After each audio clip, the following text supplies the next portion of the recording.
Hola, ¿qué tal?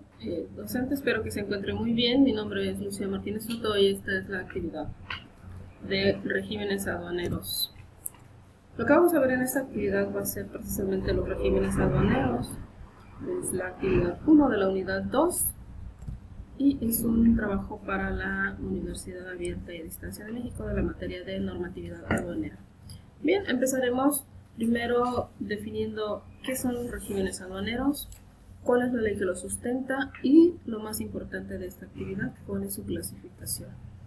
Primeramente vamos a ver qué son los regímenes aduaneros. Y esto es, o se refiere a la forma en la cual se debe hacer la importación y exportación de mercancías y las obligaciones que se van a desprender por el destino final que se le va a dar a estas mercancías.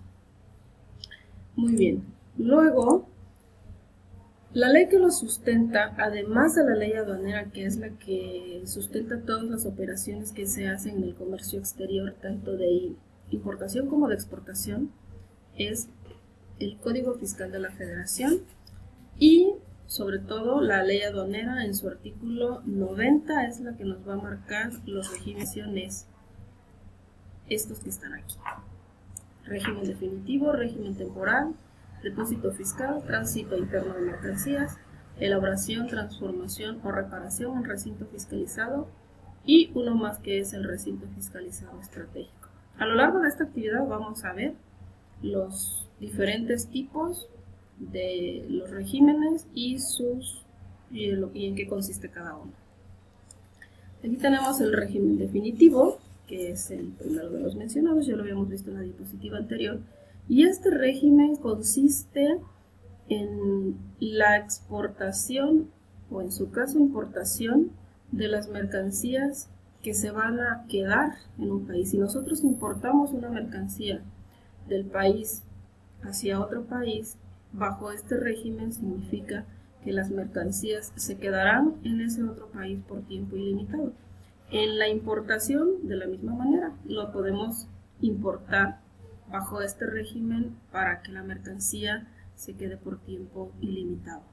Entonces, en este tipo de régimen, la mayoría de las operaciones que se hacen en comercio exterior, estamos hablando de que aproximadamente un 70% de las operaciones que se realizan son bajo este régimen definitivo. ¿Por qué? Porque las mercancías se quedan o se van de manera definitiva. Otro régimen que también tenemos de los regímenes que se manejan en las aduanas es el temporal. Este consiste en la mercancía que llega al país que nosotros importamos de manera temporal. Y se importa bajo esta modalidad para que la mercancía o la materia prima se fabrique, se transforme o se repare. En la reparación vamos a entender obviamente que podemos nosotros importar una máquina o exportar una maquinaria que nosotros necesitamos que la reparación se realice en el extranjero. Si nosotros compramos una máquina, por ejemplo, en Estados Unidos y sufre algún desperfecto, necesitamos enviarla a Estados Unidos para que se realiza la reparación y entonces estamos exportando la maquinaria bajo el régimen de temporal porque no se va a quedar allá, sino que nada más va a que se repare y se vuelve a regresar. En la cuestión de la fabricación de mercancías, entonces vamos a entender por esta importación o exportación de mercancías como el hecho de poder enviar o traer una mercancía para que se fabrique, no para que se transforme, sino para que se fabrique en específico algo de esa mercancía. Si vamos a transformarla, entonces significará que tendríamos que cambiar su composición física o su composición química. Entonces nosotros vamos a importar o exportar bajo este régimen para esos fines: fabricación, transformación o reparación de maquinaria y mercancías. El otro régimen que tenemos también es el de depósito. Este régimen también es muy apto sobre todo para las pequeñas y medianas empresas, porque si tienen necesidad de hacer una compra de un lote en el extranjero y quieren importar toda la mercancía del lote, pero no pagar todas las contribuciones en ese mismo momento, se hace uso de este régimen que es el depósito fiscal y que va a permitir a las empresas que cuando se vaya necesitando mercancía se tenga que efectivamente pagar entonces la contribución de la importación o el impuesto que se tenga que pagar por la fracción de mercancía que se vaya sacando del depósito fiscal. Entonces, se llega a la aduana la mercancía, se retira de la aduana y se ingresa al depósito fiscal, y poco a poco de ahí se va sacando, y entonces es cuando se va pagando el impuesto por la fracción de la mercancía que se vaya requiriendo. Otro régimen también es el tránsito de mercancías, y en este tránsito de mercancías tenemos dos tipos, uno que es el interno y otro que es el internacional. Bajo este régimen van a estar las mercancías. Primero vamos a explicar el régimen internacional. Este consiste en los transportistas que entran de una frontera. Por ejemplo, alguien entra en la frontera norte al país y va a salir por la frontera sur. Solamente hace el traslado de la mercancía atravesando el país, y entonces al entrar en la frontera norte tendrá que pagar alguna contribución que le será reembolsada cuando él saque la mercancía por la frontera sur. Es solamente el tránsito, pero es internacional porque entra de una frontera a otra y solamente hace el paso de la mercancía por el país.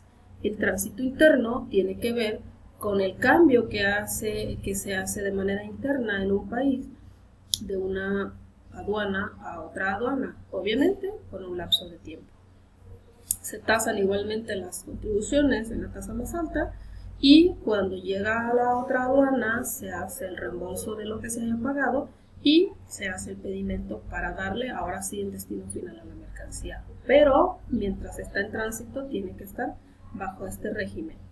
El régimen de recinto fiscalizado tiene que ver también con la fabricación, transformación y reparación, como pareciera que fuera similar al régimen temporal. Sin embargo, este tipo de régimen, que es el recinto fiscalizado, es para fabricación, transformación o reparación, como lo habíamos explicado en el régimen anterior temporal, pero la diferencia es que con este régimen la mercancía llega a la aduana y ahí se realiza la fabricación, transformación o reparación.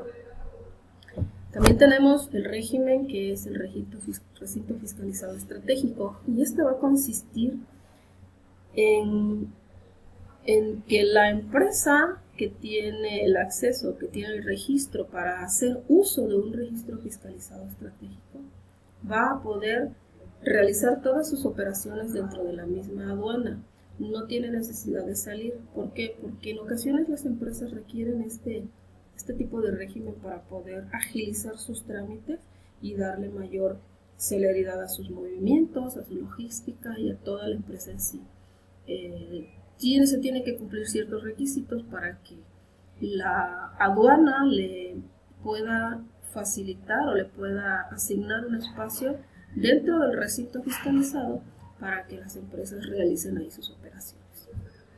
Y estos son los 6 regímenes aduaneros que existen y que nos ampara la ley aduanera. Tenemos aquí nuestra bibliografía y pues de mi parte esa es mi actividad para esta asignatura.